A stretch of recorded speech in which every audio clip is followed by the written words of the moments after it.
Hello বন্ধুরা, আজকে আমরা তিনজনে মিলে একটা কর্মযজ্ঞে নামছি।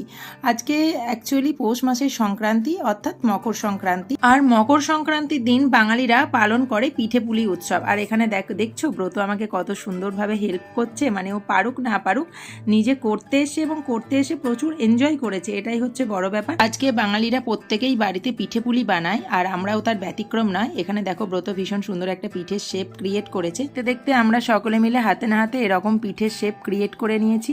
একটা হচ্ছে দুধ পিঠে আর একটা হচ্ছে সিদ্ধ পিঠে। আর এখানে মিস্টার ঘোষও যতটা পেরেছে হেল্প করেছে। আর এখন আমি হাতে তোয়া খুন্তি নিয়ে রেডি, তার কারণ এবার আমি বানাবো পাটিসাপটা। ভীষণ নার্ভাস আছি, কেন কি পাটিসাপটা আগেও একবার বানাতে গেছিলাম কিন্তু মানে ঠিকঠাকভাবে পারিনি বানাতে, তবে এইবার আমি বানাতে গিয়ে সাকসেস হয়েছি।